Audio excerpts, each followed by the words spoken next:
ఓం సాయిరామ్. సమర్థ సద్గురు శ్రీ సాయినాథ్ మహారాజ్కి జై. సాయి భక్తులందరికీ కూడా నమస్కారం అండి. అందరూ ఎలా ఉన్నారు? ఆ సాయినాథుని కృపా కటాక్షాలు మనందరిపైన ఉండాలని మనస్ఫూర్తిగా కోరుకుంటున్నాను.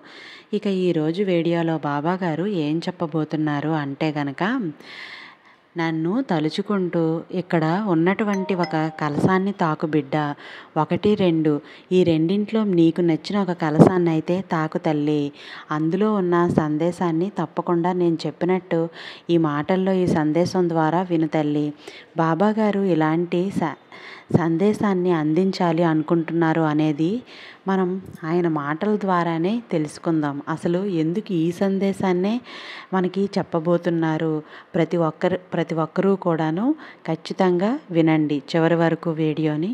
నాదొక చిన్న రిక్వెస్ట్ అండి, మన ఛానల్ని ఇంకా ఎవరైనా సబ్స్క్రైబ్ చేయనట్లయితే సబ్స్క్రైబ్ చేయండి. పక్కనే ఉన్న బెల్ ఐకాన్ని క్లిక్ చేసి హైప్ అనే ఆప్షన్ని కూడా క్లిక్ చేసినట్లయితే మరికొందరికి మన ఛానల్ అనేది సాయి భక్తులకి చేరుతుంది. ఓం సాయిరామ్ అని కామెంట్ అయితే చేయడం అస్సలు మర్చిపోవద్దు. బాబా గారు అసలు ఈరోజు సందేశంలో ఏం తెలియజేయబోతున్నారు అని అంటే, ముందుగా మొదటి కలశాన్ని తాకిన వారి కోసం ఇస్తున్నటువంటి ఒక మంచి సందేశం అండి. అసలు బాబా గారు ఎందుకు ఎన్నో రోజులుగా తీరని నీ కోరిక ఒకటి తీరబోతుంది. నేను చెప్పినటువంటి సందేశాన్ని పూర్తిగా విని, ఎప్పుడైనా సరే నువ్వు ఎంతో బాధపడుతూ కన్నీరు పెట్టుకుంటున్నప్పుడల్లా ఏదైనా ఒక సందేశం వచ్చింది, ఒక సందేశం ద్వారా అయినా నాకు చక్కటి పరిష్కారం లభిస్తుందా అని ఎదురు చూస్తూ ఉంటావు కదా. నీ నమ్మకాన్ని నేను తప్పకుండా గెలిపించబోతున్నాను. నీకు తప్పకుండా శుభవార్త అనేది వచ్చి తీరుతుంది. నువ్వు ఎన్నో రోజులుగా కలలు కన్నటువంటి నీ జీవితానికి ఒక శాశ్వత పరిష్కారం అనేది ఇవ్వబడడానికి నీ బాబా అని నీ ముందునే ఉన్నారు. అంతు లేనటువంటి సంతోషంతో ఊహించినటువంటి శుభవార్తలు నువ్వు ఎన్నో వినబోతున్నావు బిడ్డ. నాపై పూర్తి విశ్వాసంతో ఉంటే కనుక నేను చెప్పినటువంటి సందేశాన్ని పూర్తిగా నువ్వు విన్నావు అంటే కనుక నువ్వు నా నామస్మరణ చేసుకుంటూ ఉండు. ఓం సాయిరామ్ అనే నామాన్ని ప్రతిరోజు జపిస్తూ ఉండు, స్మరిస్తూ ఉండు.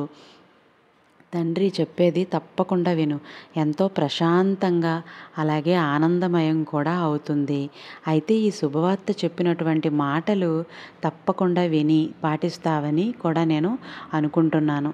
ఆలస్యం చేయకుండా ఈ సాయి తండ్రి ఏమిస్తున్నాడో ఇప్పుడే ఈ క్షణమే విను తల్లి. నీ చిన్న ప్రమాదం అయితే పొంచి ఉంది కాబట్టి ఈ చేదు సమయం ద్వారా నువ్వు ఈ క్షణమే నీ సాయి చెప్పినటువంటి మాటలు జాగ్రత్తగా పాటించు. అయితే ఈరోజు నేను నీతో మాట్లాడాలని నీ గడప ముందు వేచి ఉన్నాను. వెంటనే ఇది నీకు మాత్రమే వచ్చినటువంటి అదృష్టంగా భావించి ఈరోజు కనుక నా మాటలు నువ్వు వదులుకుంటే కనుక మరలా నువ్వు వినడం నీకు కష్టమైపోతుంది. అలా అని నిన్ను భయపెట్టడం లేదు. మనసు పెట్టి విని చాలు, గుర్తుపెట్టుకో. అమ్మ, నిన్ను ఎవరైనా బాధిస్తున్నారు అంటే వారి ఆటలన్నీ కూడాను ముగించాక ఒక వ్యక్తి తప్పకుండా వస్తున్నాడని తెలుసుకో. ఆయన మరెవరో కాదు, నువ్వు నమ్ముకున్నటువంటి ధైర్యం అలాగే నీ సాయి తండ్రి అని తెలుసుకో. ఈ క్షణం నుంచి ఒకటైతే గుర్తుపెట్టుకో, ఎవరో నిన్ను బాధ పెడుతున్నారని నువ్వు దిగులు పడాల్సిన అవసరం లేదు. తొందరపడి వారిని ఏ మాట కూడా అనద్దు. ఎందుకంటే రాబోయే రోజుల్లో నీకు అన్నీ కూడా అనుకూలమైనటువంటి రోజులే రాబోతున్నాయి కాబట్టి దిగులు పడింది ఇక చాలు తల్లి. నీ గుమ్మం ముందే నేను ఎప్పుడూ కూడా కాపు కాసుకొని ఉంటాను. ఎందుకంటే దుష్టశక్తులు ఇంట్లోకి రానివ్వకుండా చూసేందుకు నేను ఎప్పుడూ కూడా నీకు ఉంటానని తెలుసు కదా. నన్ను నమ్మిన వ్యక్తుల్ని, నన్ను నమ్మినటువంటి భక్తుల్ని కాపాడడమే నా బాధ్యత. కాబట్టి ఎప్పుడూ కూడా నీ నమ్మకాన్ని నేను వమ్ము చేయను. ఎప్పుడూ కూడా నీ ఇంటి ముందే కాపు ఉంటానని చెప్పి మర్చిపోవద్దు. ఈరోజు ఈ శుభవార్త విన్నావా? ఊహించినటువంటి నీ జీవితంలో ఎన్నో రకాలుగా ఈ విధంగా ఒక అవకాశం అయితే, ఒక ఉద్యోగం కావచ్చు, లేదంటే నువ్వు వ్యాపారంలో పెట్టుబడి పెట్టి దానికోసం లాభాలు గడించడం కావచ్చు. ఇంకేదైనా సరే మంచి అంటే మంచి పనిని పెంచాలని దానివల్ల నువ్వు ఆటంకాలు ఎదుర్కొనడం ఉండవచ్చు. ఏదైనా సరే నువ్వు దేనికోసమైతే, నువ్వు నెలల తరబడి ఏ శుభవార్త కోసమైతే కాపు కాచి ఎదురు చూస్తూ ఉన్నావో నీకు బ్రహ్మాండమైనటువంటి యోగం అనేది తీసుకొచ్చే శుభవార్తను తీసుకొచ్చాను. మీ ఇంటి గుమ్మంలోకి నన్ను ఆహ్వానిస్తావు కదా!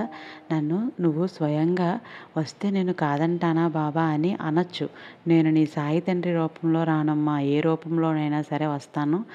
కాకి రూపంలో అవ్వచ్చు, లేదంటే ఒక మనిషి రూపంలో కావచ్చు, లేదంటే ఏదైనా సరే నీకు తెలిసినటువంటి బంధుమిత్రులు శ్రేయాభిలాషుల వలన రూపంలో అయితే కావచ్చు. ఏదో ఒక రూపంలో నీకు తారసపడతాను. తప్పకుండా నన్ను గుర్తించు. శుభవార్త అయితే నువ్వు వినాలని అనుకుంటున్నావు. దాని ద్వారా నీకు పరిచయం అవుతాను. అందులో ఒక మంచి మార్పు వస్తుందనే తెలియపరుచుతున్నాను. కొన్ని క్షణాల్లో నీ పెదవులపై చిరునవ్వుని వెల్లివిరబోతుంది. నీకు అద్భుతమైనటువంటి ఆనందాన్ని చూసి నువ్వే మురిసిపోతావు. కాబట్టి ఏ విషయాల గురించి కూడా నువ్వు ఎవరికీ కూడా చెప్పొద్దు.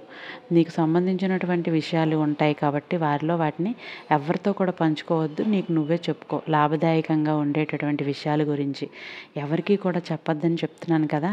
నీకు సంబంధించినటువంటి విషయాలు ఉంటాయి కదా! వాటిని ఎవరితో కూడా పంచుకోవద్దు. నువ్వే చెప్పుకోవాలి. నువ్వెవరికైనా చెప్పావు అనుకో, నీకు తప్పకుండా నష్టమే కలుగుతుంది. ఇది నా మాటగా గుర్తుంచుకో.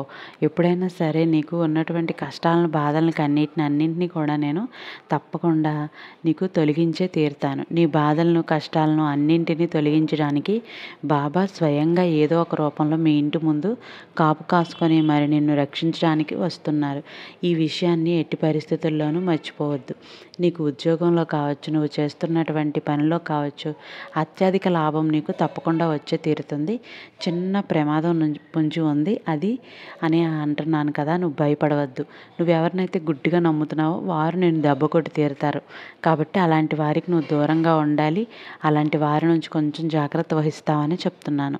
అంటే తప్ప ప్రమాదం ఉంది కదా అని నువ్వెంతో భయపడిపోతూ ఉంటావు కదా! అలా ఎప్పటికి కూడా జరగదు. ఈ సాయి తండ్రి ఉండగా నీకు ప్రమాదం ఎలా రానిస్తారో ఒక్కసారి ఆలోచించి జీవితంలో ఇప్పటి వరకు నువ్వు ఎదుర్కొన్నటువంటి కష్టాల నుండి తప్పించడానికి ఈ సాయి నీకు ఒక మంచి ముగింపునైతే ఇవ్వబోతున్నారు. ఇక చాలు బాధపడింది, కానీ అన్నింటినీ కూడా కార్చింది చాలు. ఈ సాయి నీకు ఎన్నో రకాలైనటువంటి అద్భుతాలనైతే, ఎన్నో రకాలైనటువంటి అవకాశాలను కూడా నీకు ఇస్తూ ఉన్నారు. నువ్వు మాత్రం గుర్తుపెట్టుకో, బాధలు, కష్టాలు ప్రతి ఒక్కటి కూడా జీవికి ఉంటాయి. వాటిని ఎదుర్కోగలగడమే మనకున్నటువంటి ధైర్యం. నిజమైనటువంటి ధైర్యం మనలో అలవర్చుకోవాలి. ప్రతి ఒక్కరూ కూడా నీకు ఏదైనా మంచి గురించి జరిగితే ఎవ్వరికీ కూడా చెప్పుకోవద్దు. నువ్వు శుభవార్త చూస్తున్నావు అంటే ఆ శుభవార్త నీ గుమ్మం వరకు రాబోతుందంటే అతని మాటల సంతోషం ఇంకేం కావాలి చెప్పు. కాబట్టి చివరిగా ఈరోజు నేను చెప్పే మాటలు నువ్వు జాగ్రత్తగా విన్నావంటే కనుక నీ జీవితంలో ఒక ఊహించినటువంటి అద్భుతాన్ని నువ్వు తప్పకుండా చూస్తావు. మరలా నీకు నేను గుర్తు చేసి చెప్తున్నాను, ఇదేంటి బాబా ఎప్పుడూ కూడా శుభవార్తలు అని చెప్తూ ఉంటావు. నిజంగా కూడా సంతోషం ఇచ్చే శుభవార్తను మీరు ఇస్తున్నారు కాబట్టి మిఠాయిని అయితే సిద్ధం చేసుకొని అందరికీ పంచిపెడతాను. నీ దిగులు అనేది విడిచిపెడతాను. సంతోషంగా ఉండు. నువ్వు క్షణాల్లో శుభవార్తను అయితే నీ వినబడేలాగా తప్పకుండా నేను చేస్తాను. నీ గురువుని, నీ సాయి తండ్రి ఈ క్షణం నుండి ఇంకా ఎక్కువ నమ్ముతావు. నాపై నువ్వు ఏర్పరచుకున్నటువంటి నమ్మకాన్ని నేను ఏమిచ్చి రుణం తీర్చుకోవాలో నాకే అర్థం కావటం లేదు. ఎలా అయినా సరే నేను నీతో సహాయపడుతూ ఉంటాను అనేటువంటి ఆనందం కూడా నాకు తెలియాలి. శుభాకాంక్షలు ముందుగా. ఈ శుభవార్త వింటున్నావు అంటే ఈ అదృష్టం నువ్వు చేజారిపోకుండా ఉండాలి. ఈరోజు నా మాటలు ఇవన్నీ కూడా నీకు ఎంతో ఆనందాన్ని అయితే కలిగిస్తాయి. ఈ అదృష్టాన్ని నువ్వు ఖచ్చితంగా వదులుకోవద్దు. అసలు నేను ఎప్పుడూ కూడాను నీకు గుర్తుపెట్టుకోమని చెప్తూ ఉంటాను కదా! సంతోషంగా నీ జీవితాన్ని అనేక రకాలైనటువంటి అద్భుతాలను ఈ బాబా నీకు తప్పకుండా కల్పించబోతున్నారు. మరలా నీకు ఈ అవకాశాలను ఇస్తారని ఎన్నో రకాలైనటువంటి అంతులేని శుభవార్తలతో నీ సాయి గడప ముందు వేచి ఉంటానని మరలా నీకు గుర్తు చేసి ఇక సెలవు తీసుకుంటున్నాను. ఇప్పుడు రెండవ కలశాన్ని తాకిన వారి కోసం బాబా గారు ఇచ్చినటువంటి సందేశాన్ని విందామా? మరి రెండవ కలశాన్ని తాకినటువంటి సందేశాన్ని పూర్తిగా విను. బిడ్డ, ఎంతవరకు నీ పని నువ్వు చేసుకుంటూ వెళ్తున్నావు. నిజమే. నేను ఒప్పుకుంటాను. ఎంతో శ్రమించావు, కష్టించావు కూడా. ప్రతిఫలాన్ని కూడా ఆశించకుండా గుడ్డిగా నీ పనిని నువ్వు చేసుకుంటూ, ఎవరి సహాయం పడకుండా కూడా ఆ పనిని ఎంతో చాకచక్యంగా చేసుకుంటూ ఉన్నావు కదా! పెట్టుకొని ఉన్నావు కదా! అసలు ఆశతో చేసుకుంటూ వస్తున్నావు కదమ్మా! ఇతరులు నీ చుట్టూ ఉన్నవారు నీపై విషం చిమ్మాలని చూస్తున్నారు. అసలు నీకు ఈ శత్రువులు ఎందుకు తయారయ్యారు? అసలు నీకు ఈ నలుగురిలో గౌరవాన్ని చెడగొట్టాలని అనుకుంటున్నారు. నువ్వు ఏమాత్రం కూడా మంచిగా ఉన్నా సరే, ఈ సమాజంలో ఒక చెడు వ్యక్తిగా అయితే చూపించాలని ఎన్నో రకాలైనటువంటి ప్రయత్నాలు చేస్తున్నారు. అందుకే అవేవి కూడా పట్టించుకోకుండా మీ పని నువ్వు చేసుకుంటూ ధైర్యంగా ముందడుగు వేసుకుంటూ ఉన్నావు. అన్నింట్లోని కూడాను నాకు బాబా సహాయం చేస్తాడనే నమ్మకాన్ని అయితే కల్పిస్తూ ఉన్నారు.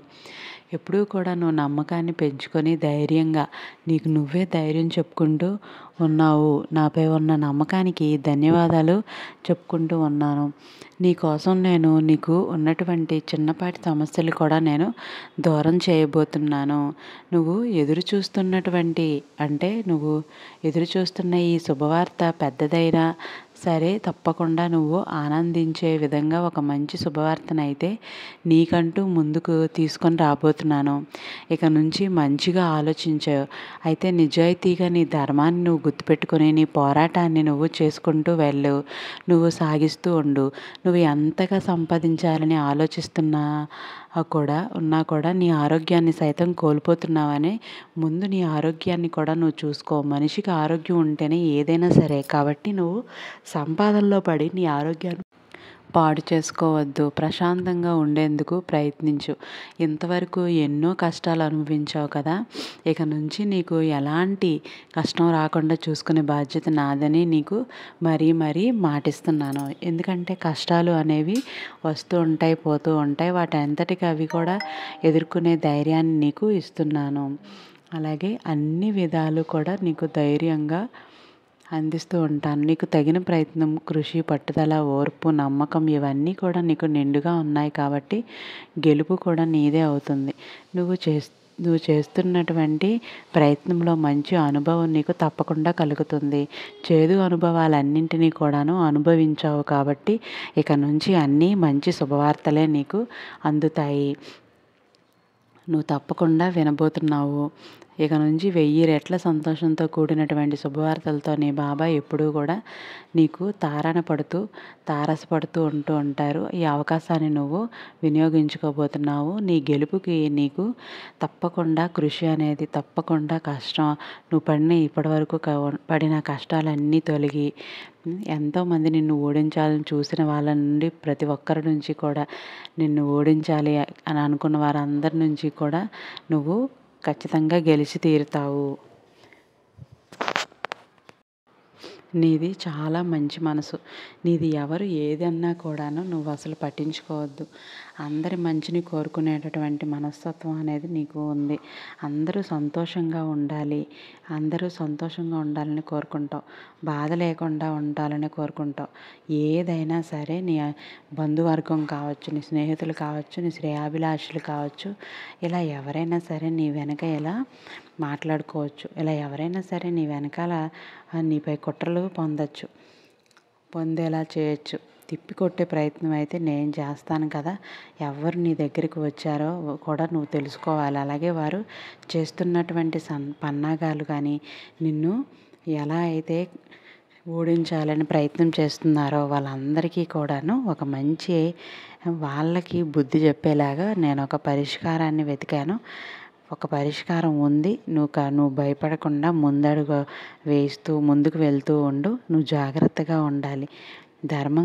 ధర్మంగా చూసుకుంటూ నిజాయితీగా బ్రతికేటటువంటి నీలాంటి వారు కూడా ఉండాలి. అలాంటి వారి దృష్టిలో ఉంచుకొని ఎవరైనా ఎలాగైనా దెబ్బతీయాలని అనుకునేవారు మీతోనే ఉంటున్నారు. కాబట్టి అలాంటి వారి పట్ల మీరు ఎంతో జాగ్రత్తగా ఉండాలి. వారికి దూరంగా ఉండాలి. వాళ్ళు వదిలించుకొని ఉండటం చాలా మంచిది. ఏదైనా కోపతాపాలతో ఏది కూడాను నువ్వు ముందుకు వెళ్ళాలి అంటే చాలా కష్టంగా ఉంటుంది. కోపతాపం కాకుండా నువ్వు నిజాయితీగా మాట్లాడు, ధైర్యంగా మాట్లాడు, ఏ కపటం లేకుండా మాట్లాడు. ఎందుకంటే తెలివైన వారు ఎవరూ కూడాను శత్రువుల్ని పెంచుకోకుండానే ఉంటారు.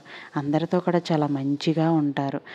వారిని ఎవరు ఎలాంటి వారని తెలుసుకుంటూ ఎవరితో ఎలా ఉండాలో కూడా మసులుకుంటూ అందరినీ ఒక కంట కనిపెడుతూ గమనిస్తూ ఎవరిని కూడా నమ్మకుండా చాలా తెలివిగా ఉంటారు. అటువంటి వారు ఎప్పుడూ కూడా వారి జీవితంలో ఎంతోమంది వారి జీవితాన్ని నాశనం చేయాలని వచ్చినా సరే వారు ఎవరి చేతిలో అసలు మోసపోరు, ఎవరిని గుడ్డిగా నమ్మరు కూడాను. అలాంటి వారు చాలా తెలివైన వారు, ఎవరు కూడా ఏమి చేయలేరు. ఎందుకంటే ప్రతి క్షణం కూడా చాలా తెలివిగా మసులుకుంటూ ఉంటారు కాబట్టి ప్రతి ఒక్క సమస్యను, ప్రతి ఒక్క విషయాన్ని కూడాను వాళ్ళు చాలా అంటే చాలా తేలిగ్గా ఆలోచిస్తూ నిర్ణయాలు అనేది తీసుకుంటూ ఉంటారు. చాలా సింపుల్గా జీవితాన్ని అయితే గడుపుతుంటారు. అలాంటి వారితో నువ్వు కూడా అలాగే ఉండాలి. నేను మరలా నీకు గుర్తు చేసే చెప్తున్నాను. ఎప్పుడూ కూడా సంతోషంగా అనేక రకాలైనటువంటి సమస్యల్ని ఎదుర్కొన్న నీకు సంతోషకరమైనటువంటి శుభవార్తలను అయితే ఈ బాబా నీకు తీసుకొస్తున్నారని ఖచ్చితంగా మర్చిపోకుండా ఇక నుంచి నువ్వు సంతోషంగా ఉండాలి. నువ్వు ఎప్పుడు బాధపడకుండా ఏం పని చేసినా కూడా, ఏ ఉద్యోగం చేసినా కూడా అందులో అధిక రాబడి తప్పకుండా నీకు ఇస్తాను. ప్రతి ఒక్క సమస్యకి కూడాను ప్రతి ఒక్క పరిష్కారాన్ని పరిష్కరించగలుగుతావు. కాబట్టి అలాంటివి ఎవరు కూడా అవసరం లేకుండా వస్తున్నారు అని అంటే వాళ్ళని చాలా దూరంగా ఉంచాలి. నిజాయితీగా ఉన్నవారిని మాత్రమే నీకు దగ్గరగా ఉంచుకోవాలి. లేదంటే వాళ్ళు నీకు ఏదో ఒక కుతంత్రాలను చేసి నిన్ను హింసించాలని ప్రయత్నం చేపిస్తారు. వారితో చాలా జాగ్రత్తగా ఉండాలి. అర్థమవుతుంది కదా. ఎప్పటి కాలంలో మనల్ని నమ్ముతూ మన వెంటే ఉంటూ మనతో మాట్లాడుతూ మన విషయాలన్నీ కూడా చెప్పుకుంటూ మన విషయాలు మాత్రమే చెప్పుకుంటూ ఉండేవాళ్ళు కూడా చాలామంది ఉంటారు. ఏదైనా చెప్పాలని వాళ్ళు మనల్ని రెచ్చగొడుతూ ఉంటారనమాట. అలాంటి వారికి నువ్వు దూరంగా ఉండాలి. ఖచ్చితంగా వారి నుంచి నువ్వు దూరంగా ఉండు. ఈరోజు బాబాగారు చెప్పినటువంటి ఈ సందేశం నీకు నచ్చినట్లయితే లైక్, షేర్, సబ్స్క్రైబ్ చేయండి. అలాగే ఈ వీడియోని మరొక 3 సాయి భక్తులకి షేర్ చేసినట్లయితే మీరు ఖచ్చితంగా మంచి శుభవార్తనైతే వింటారు. 3కి షేర్ చేయండి. 1 గంటలో మీరు ఒక మంచి శుభవార్తనైతే వినబోతున్నారు. ఓం సాయిరామ్ అని కామెంట్ చేయండి. ఇక రేపటి సందేశంతో మళ్ళీ కలుద్దాం. సర్వేజన సుఖినో భవంతు. Thank you for watching.